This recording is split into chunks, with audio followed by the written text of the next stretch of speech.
Salut, c'est Trado, content de vous retrouver pour la mise à jour de l'indice parisien. Bon, sur le plan des fondamentaux, pas grand-chose. Ce qu'il faut retenir surtout, c'est que les bons résultats sont dus à beaucoup d'espoir du côté du pétrole pour qu'un accord soit trouvé lors de la prochaine réunion de l'OPEP. Même la Russie, qui ne fait pas partie de l'OPEP, pense que c'est jouable et que ça poserait pas de problème. En tout cas, c'est ça qui a porté les valeurs pétrolières, dont Total, etc., et qui explique une grande partie de la hausse. Et on termine sur une augmentation de 0,6%. Une fois de plus, on a connu une attaque assez féroce, mais globalement, on est reparti à l'assaut des plus hauts. Et au niveau des éléments graphiques, on voit qu'on se maintient au-dessus de la M20. On n'est pas passé en dessous de la M20 en fait depuis cette grande bougie de l'élection de Monsieur Trump, le 9 novembre.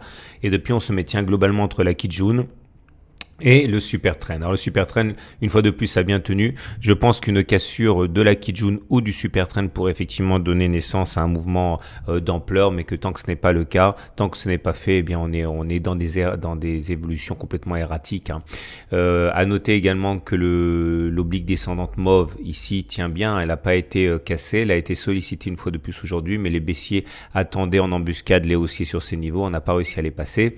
Et globalement, les indicateurs techniques sont en amélioration, mais il faut bien comprendre que, comme je l'ai dit à plusieurs reprises, c'est surtout graphique maintenant plus que technique. Il faut surveiller ces éléments graphiques-là. Le momentum est au-dessus de 0, donc la main est haussier au regard du momentum. Le RSI au-dessus de 50, donc on est à 55. Donc là aussi, ça signifie que les haussiers tiennent le marché. Et le MACD au-dessus de son signal. Mais c'est pas le plus important, je me répète, le plus important c'est, il faut casser cette espèce de canal constitué de la Kijun et du super trend. Regardons un petit peu ce qui se passe du côté du marché allemand. Pour le DAX, c'est pareil. Globalement, on est confiné dans un range. Je vais mettre un lien pour comprendre ce que c'est que le range. Je vous invite à le regarder. La M20 en soutien, et puis au-dessus, on pourrait éventuellement tracer des obliques. On en a pas mal. Regardez ça, par exemple.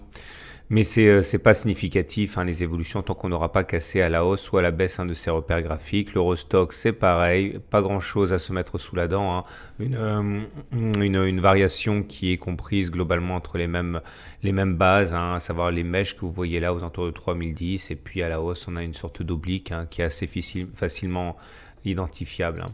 C'est du côté des marchés US que c'est vraiment impressionnant. Le marché n'arrête pas de saluer, n'en finit pas de saluer l'élection de Monsieur Trump. Là, on est en train de tutoyer les plus hauts historiques sur le Dow Jones. Je sais pas si ça serait intéressant. À mon avis, si on arrive à casser ces plus hauts là à 18 900 et quelques, ça pourrait vraiment déclencher quelque chose de fort sur les indices européens. Mais il n'est pas dit non plus qu'une fois de plus on échoue à passer.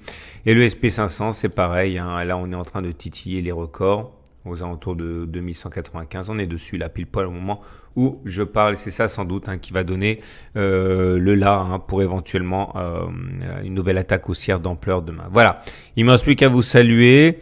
J'ai mis l'analyse technique de l'or en ligne, ça vous avez dû vous le constater. Il y a également le Trado Screener. Je vous rappelle, le Trado Screener, ça peut vous servir notamment à chaque fois qu'on me demande des actions, mais qu'on est peu à me le demander. Reportez-vous au Trado Screener, vous avez une note qui est donnée par le robot. Ça peut toujours être utile. Voilà, à tout à l'heure en clôture des marchés US pour l'objectif de trading de demain.